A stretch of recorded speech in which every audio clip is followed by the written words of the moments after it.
Now, while your mother and father may have gone away for 3 weeks to get some cigarettes and never came back, you know what? At least I come back here, so you gotta look forward to that.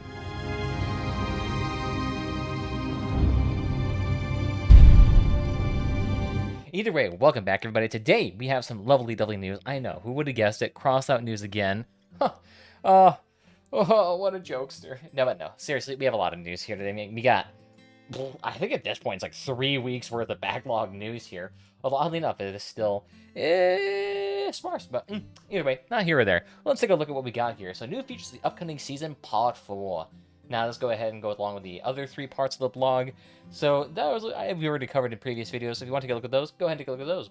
But first things first, the Epic Heavy Minigun. So the thing with this minigun is that really the only minigun we have right now that currently has like those autocannon shots is the Reaper, which is a bit expensive for a lot of people and has some limitations on itself with the fact that you have to carry around ammunition and has a stupid large amount of recoil. So anything that's a light car, medium car, you're going to be feeling it. So this is going to be slightly different in that regard, but its perk is quite nice, in that after a certain amount of consecutive shots hit, it fires an explosive shot. So this type of vehicle right here will definitely heavily incentivize some absolute fantastic accuracy, and will give you some excellent DPS based on that alone. The extra explosion damage, that'd be great for stripping weapons. The only downside about this weapon is that, well, it'll also require ammunition, because it does have the unfortunate side effect of overheating. So not only we have to be concerned about things like radiators and coolers, but then also ammunition packs, so you have to have all of this junk jammed into a vehicle to make something like this viable. I'm curious about how that'll actually play out, because if it is the fact that you need ammunition and radiators and coolers, I can see this thing not necessarily being that ideal, because having to do both means that your power score is going to be hyper elevated compared to something like the Reaper that can just be, used with some cheap little ammo packs and generally be fine for a whole mission. So I'll have to see how that translates out here. But definitely has a nice aesthetic there, very reminiscent of a Reaper here. And definitely excited to see what this bad boy comes out. So nice thing about this next little thing here is that it's a little module here that helps actually increase the effectiveness of the built-in scope. So if you don't know, currently there already is an in-game scope that you can utilize on any vehicle. I think it's like, what, a 1.8 times zoom? It's nothing too bad, but if you have a smaller screen, it can definitely make sniping a lot easier. For someone like me, though, who has a 28-inch monitor here that I utilize, it doesn't really do a whole bunch here. But something like this actually might make sense. So if you're using things like autocannons, cannons, or scorpions at a long distance, this bad boy really going to help out nicely. Especially with those co-driver perks, and I do remember the one that sniper they mentioned that had the ability to like see certain aspects. So I wonder if that's going to pair well with this without giving too much extra energy consumption, because this thing actually doesn't require any energy. So it's great to fit on most vehicles, assuming you want to deal with the extra penalty of like moving around a large object like this and the penalty to power score. But definitely very interesting to see how that's coming out. Next, it looks like we're also getting the return of the chase mode here. So if y'all don't know what the chase mode was, essentially there would be a convoy of a truck or two, and you were tasked with essentially destroying it within a certain time frame. But during that time frame, there'd be turrets, enemies flying out left, right, and center. The thing about chase mode, though, is that on hard missions, people were just breezing through it super easily by utilizing specific chase vehicles. And now, these would generally be like L-shaped vehicles that would have a Reaper or some type of melee weapon on the sides, and that could just easily sit there on the side of the vehicle and just strip it all down. Because the weapons on the side of the vehicle would not be able to hit these L-shaped special cars, so it was super easy just to abuse the mechanics like that. And they'd be able to finish these chase missions in legitimately like less than 2 minutes. There was chase missions that I remember specifically in which me just running out there, I wasn't even able to touch the cars because they were moving so fast. That, and I think some of the melee vehicles were actually able to push these cars, so it could easily get out of your line of sight when the hat happens. So you'd be able to actually end up in doing a mission, completing it, and not be able to earn any actual money from it because you didn't able to kill enough NPCs to actually get a returning reward. So I wonder if they changed that at all here. It sounds like they're going to add in 2 vehicles instead of 1, and you had to do it within that same amount of time frame here, and they still made them quite hardy vehicles. So I wonder if they somehow actually implemented other features to go ahead and try to deal with these kind of melee cars. Will they add in things like cap cans or explosive mines or something like that that actually disincentivizes it? But who knows? I'll be interested to see how this turns out again. And if it's still especially abusable, that'll be kind of funny. But I appreciate any modes returning to Crossout. If you know anyone like me, I play a lot of PvP in Crossout for a lot of my time, and having very limited PvE modes out right now, especially with all of them being basically the same, this is definitely a big breath of fresh air. Now, if we can get some new modes, But next thing is next. We got the brand new co-drivers here on a test server. Unfortunately, the test server has already gone away, so won't be able to test it out myself. But at least we can actually go through the talents here and see what happens. Now, of course, there's all with a big chunk of salt here, because these passives, these active skills could all be subject to change depending on the balancing, implementation, things like that. So just know that it's probably going to change significantly by the time it actually gets out to the live server, if it even makes it to the live server. So first things first, we got the Aggressor here. Its main perks, it reduces shot speed by 10%, weapon rotation increased by 10%, and self-destruct damage increased by 5%. So definitely a lot more for vehicles like Lunatics here. But let's take a look at the talent. To activate the talent, you need to hit an enemy 30 times from a distance of 30 meters and more. I'm not sure what that means. 30 times from a distance of 30 meters and more. So I'd be saying, imagine it at a longer distance? Okay. And next 31st shot automatically activates a talent. And the talent is increases the damage inflicted and received by all weapons by 25% for 8 seconds. Losing weapon while the talent is active will automatically cancel the effect. Okay, so definitely a very aggressive playstyle is trying to go for. So if you end up hitting a lot of people, especially at a medium distance, it seems like it'll actually give you a lot more damage. So I'm thinking since it's distance of 30 meters and more, so I'm assuming 30 meters and beyond, I'm guessing something like this would be great for machine gun builds. A lot of those that actually just sit there and poke at a distance, this would be fantastic for that, because then you can actually get that extra damage increase by 25%. So I'm imagining this for like an icebox build with those Vindicators or whatever the devil it was that increases resistance while shooting. This would probably be fantastic for it. So definitely a great perk there.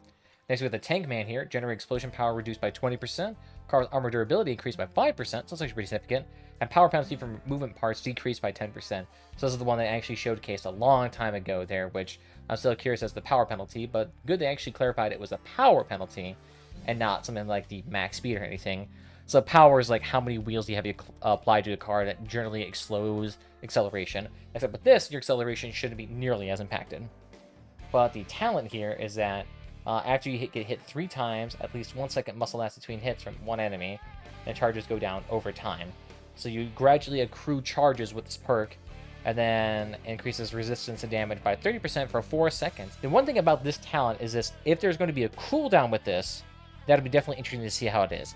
Because all you need is 3 stacks, and the 3 stacks must come within 1 second of each other.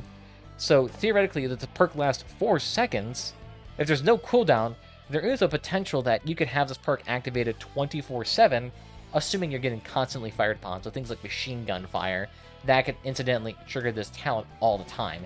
If that's the case, this bad boy would be fantastic. Let's pair this up with a cohort or something like that, or like the humpback. Oh, you could definitely get some beefy hits on this.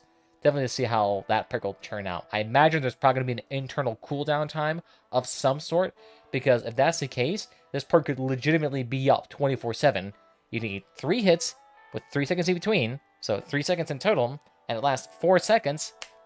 Yeah, you can see where I'm going with that. Beyond that, next we have the Sniper here. Projectile speed increased by 5%, spread reduced by 10%, and mass of the ammo pack reduced by 20%. It's not too bad. I'm not sure if ammo packs were ever terribly heavy, but the epic ones probably are. But what's the talent here? The player gains a charge for each hit on an enemy from a long range up to 4 charges. What do they classify as long range? In excess of 100 meters? 10 meters? Okay. Accumulated charges are reset over time, or if all shots in the salvo miss the target. So if you miss someone, say with a Scorpion, and 1 salvo is 1 shot, that means it reset here. But if you actually manage to hit everything, increases damage of weapons by 7%. Interesting, interesting. It's similar to that of the Aggressor, where it increases your damage, but it comes not with that penalty of 25% damage increase for your weapons when the perk's active. Plus, I'm actually curious if it increases the damage of all weapons by 7%. It's each charge, so you can have 4 charges, so that's 7, 14, 21, 28% increase.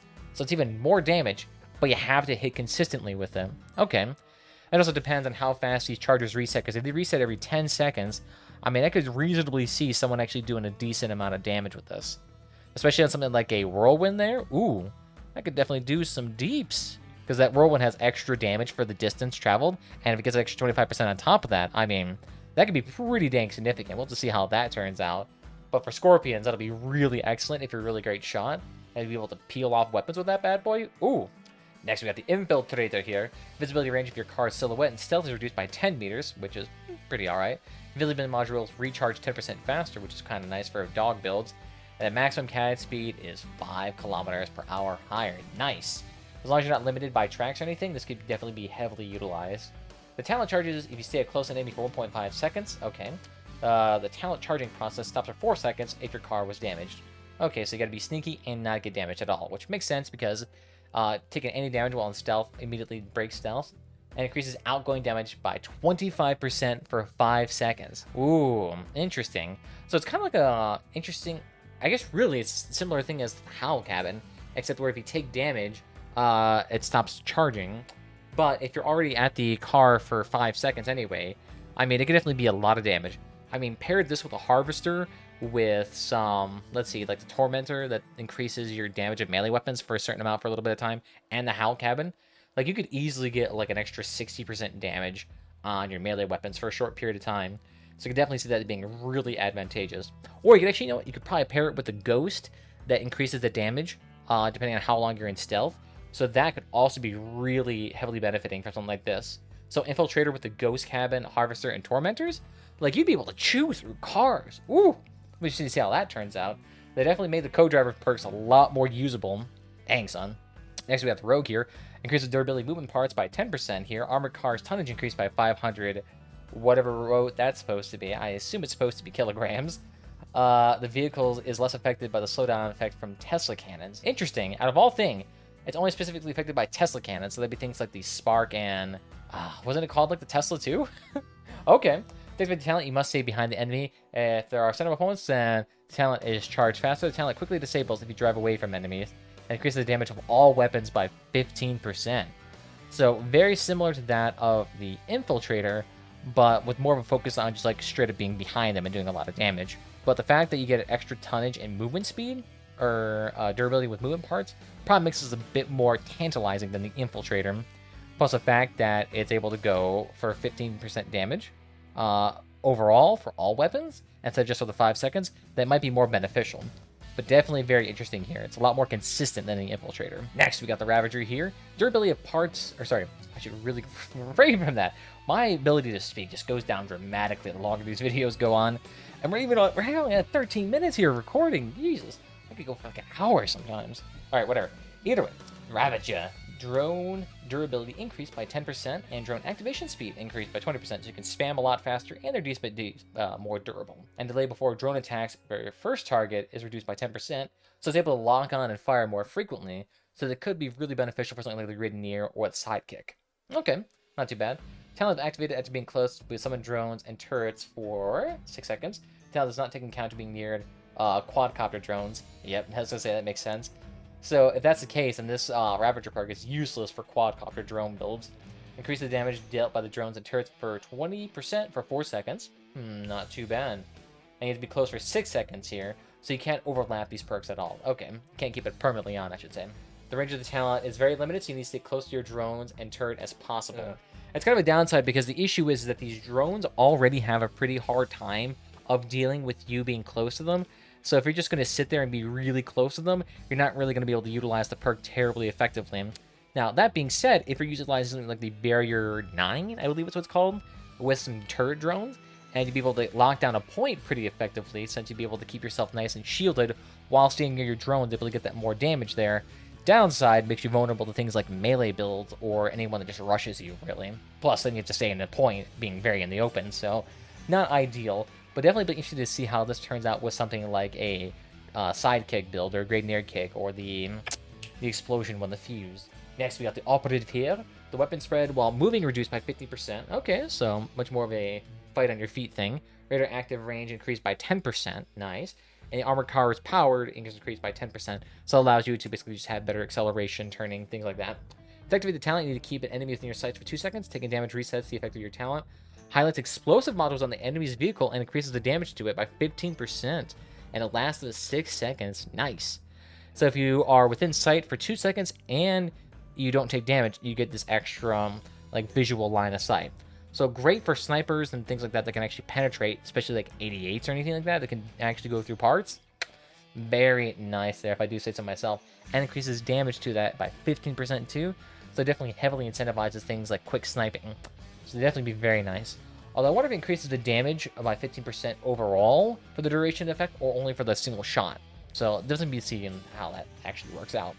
But definitely not good for anything close range. But that being able just to get the extra radar range too is super nice. Being able to see people from a longer distance, like that alone maybe warrant enough just to get this. But who knows? Next we have the Chemist here. The radius of fire puddles increased by 5% here. Weapon ammo increased by 15%, which is actually pretty significant. And rate of rocket launchers, or fire rate of rocket launchers, that fire multiple rockets into salvos increased by 10%. Okay, so it's not just rocket launchers in general, but those where it has like 3 in a row. There's like that triple barrel one from the Santa Claus event and a couple others that I never play with, so I don't know their names off the top of my head. But at least it goes a little bit faster. Talent charges when dealing fire or blast damage to multiple enemies at the same time, as well as when there's at least 2 rockets from the same salvo hit the enemy at the same time. Okay, so you get a charge whenever that happens, and increases the blast radius of projectiles and the damage you deal. Again, the weird thing is that there's no percentage here, so we don't know if this is good or bad. Because if the blast radius is like an extra 200% and the damage you deal is like 10%, like that could be excellent for somebody. But if it's actually just like 5 and 5, then slightly questionable, but okay. Can be good, but again, we need actual numbers here. The reluctance to actually give out numbers is, it's grating sometimes. I know they don't want to constantly be held to that number standard because they're always going to change a lot. But the fact is you're not giving us like at least a absolute or relative amount or within a range that you wanted to do. Like, it's obnoxious because then we don't know if this is actually good. We have to go out there and test it, and then that way it becomes a bit more of a barrier to actually give you proper feedback. But I digress. This has been a consistent issue since like the game launched. So interesting thing about this co-driver system is that they're actually going to make it restricted to only people who have reached engineer level 30 or higher, which I'm not quite sure how I feel about this, considering this game is not really balanced around level. It's more or less balanced around things like power score. Restricting access to co-drivers, especially for a long time, especially when there's so many of them and a lot of people can build around them, does not necessarily seem terribly advantageous. You want to introduce systems, at least at a consistent pace here, and reaching level 30 can take a very long time if you're not a hardcore player like someone like me was when I first launched this game. So I'm not quite sure how I feel about them restricting it to level 30 people. So, But at the same time, too, a lot of you are also probably raised level 30 years ago, so there's going to be no effect to you. But for new players, this can be seen as kind of a barrier. But also hard to say as well, because the thing is, like this system, having it so that you unlock a feature at level 30 at max level probably is a bit more of a tantalization to actually commit to this game and actually stay the long haul. So maybe it might be good in that regard, but I don't know. I'm mixed on that. I appreciate the idea, but unless the battles themselves are also going to consider the fact that you don't have access to co-drivers, and co-drivers themselves, like they admit, come with an inherent advantage, then I feel like you're just going to end up in a situation where like veterans who have access to all the good parts on level 30 are just going to end up going to lower power scores. People don't have access to the co-drivers and just kind of bounce around there with an extra bit of power that doesn't increase power score terribly much. So, not quite sure how this is going to be. I feel like this thing will just exacerbate seal clubbing considerably. Because remember, co-drivers do not increase your power score whatsoever.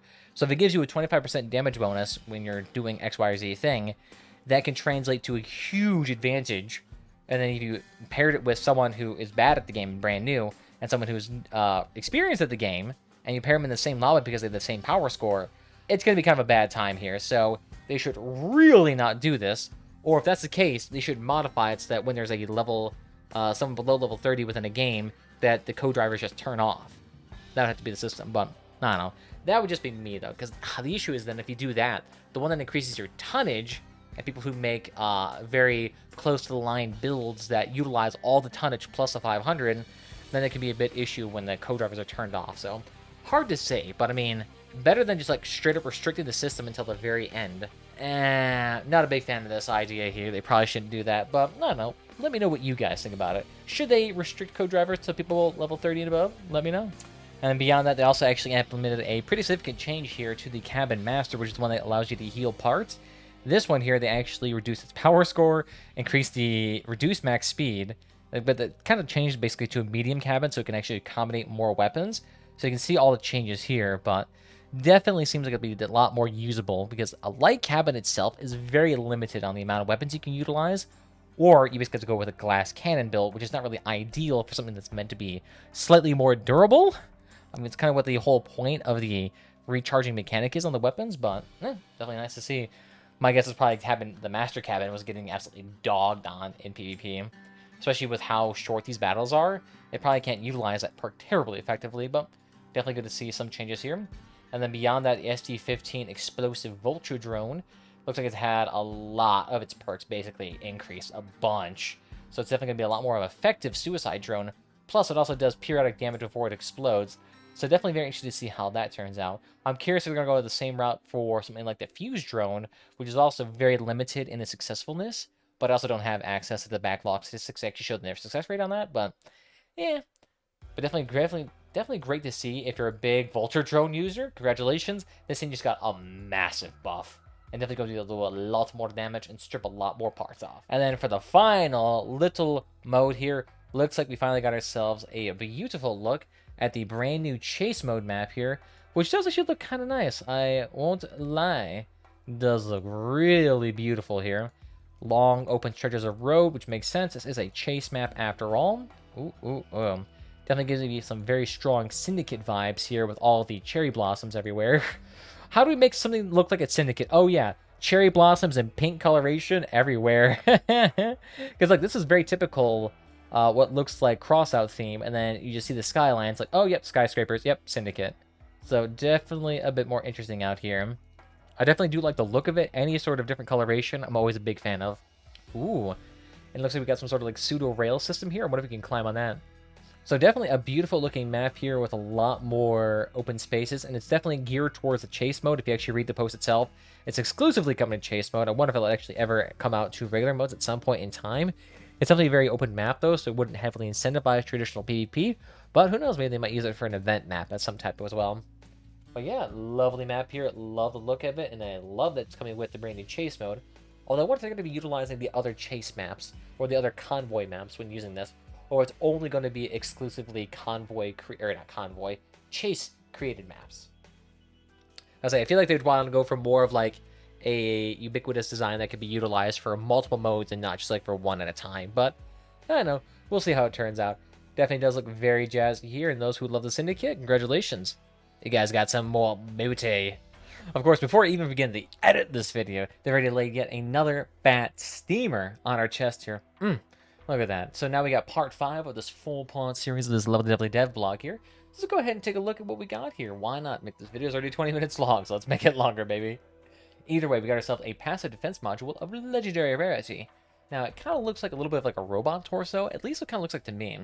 So definitely a very interesting aesthetic to it. But you can see, since it's a defensive module and it has these power nodes everywhere, you can probably guess it does something similar to the Averter and absorbs damage. And let's see what Swamp Cookie onto. But either way, this thing is a bit different, though, than the Averter. For one, it's larger, of course. But two, since this thing is a bit of an interesting feller here, it kind of goes about it in a different way. So while the Averter is able to absorb an unlimited amount of damage at, I think, 30% reduction, this one's able to do 50% damage reduction. So if you take 200 points of damage, it then reduces it down to 100. However, this is the big caveat here, it has sort of like a durability shielding pool that it can draw from. So say, for example, it has a shielding pool of 600 durability, and you take, 400 points of damage. Okay, go ahead. It drops that down right down the middle, and one part is 200 damage to the module and its resource pool, and 200 is taken by your weapon. So since that's within the resource pool of the grand total of 400, it's able to actually just chop down its own resource to 200.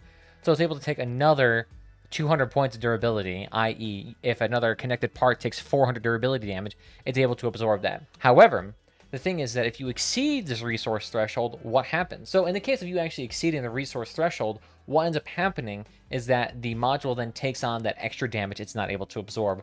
So say it has capacity of 400, you take, say, 1,000 damage, and that splits down to about 500 to the module itself. That means you still have an excess of 100 points of durability that it cannot shield. So what ends up happening is that instead of it just redistributing it back into your weapon, it redistributes itself back into the module itself. So your gun won't take the damage, the module itself, even though it wasn't shot, will take the damage itself. So in a way, it kind of like sacrifices part of its health in order to give the part it's attached to even a little bit more health. So it's kind of interesting in that regard. So weird self-sacrificial kind of shielding module in a way. So that actually kind of makes it extremely useful to some degree. although I'm curious as to whether or not it will stack with the already existing Verter, because you only need is one power node from each one to get that sort of effect. So what happens, say, if you have an Averter and one of these passive legendary modules strapped onto the exact same car, does that mean the part then, takes 80% reduced damage, which, throw that on something like a Reaper or a Scorpion, that is massive. And I'm not quite sure if it actually ever clarified as to whether or not it stacks. So, big question here with some bad boys like this, because if that becomes the case, oh yeah, I could definitely see someone hella abusing that on something like a Scorpion. Or actually, I wonder if it would pair well with the Master Cabin that also has that ability to heal parts. So that'll be interesting to see how that turns out too, especially now with the changes to the Master Cabin to make it more of a medium cabin as opposed to a light cabin. But yep, definitely interesting rarity here. It's just going to based on how they implement it within the game, and if there's any limitations to how much it can absorb and if it stacks, then that actually might make this overpowered or just an alright part that you can slap onto your car.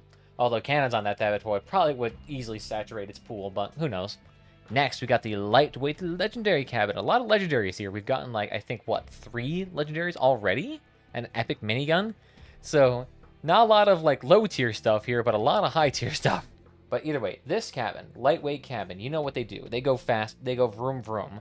However, this one is a bit of different. It's still going to be one of those ultra-light cabins where it doesn't have a super large amount of, say, hauling power. However, it has a unique perk that essentially cleanses you of debuffs, if you can think about it in like an MMORPG sense.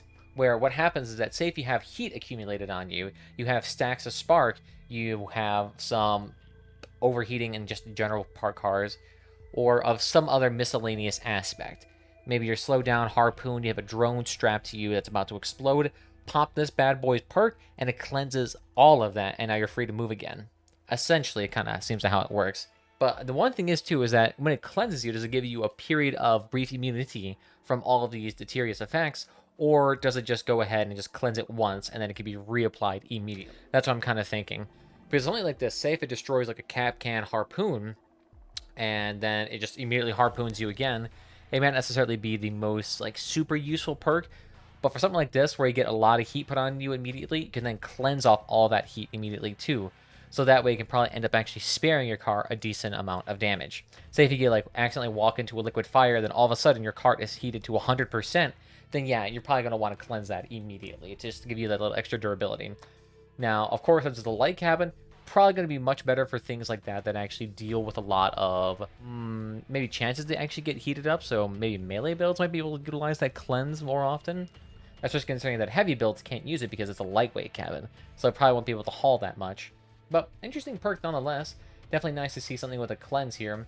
Although a cleanse I feel like would be more applicable to something like a heavy build, but you know, who knows. Still pretty decent though. They definitely could make it better. I'm assuming if the cleanse doesn't have that immunity factor, they definitely need to add that immunity factor in there to make this thing worthwhile, because otherwise I can see this cabin being a real stinker. They could even throw in something like tacit, like a power increase or tonnage increase when you activate that perk, but that's just me. Next thing is next. Looks like we got some couple of decoration slash structural parts here.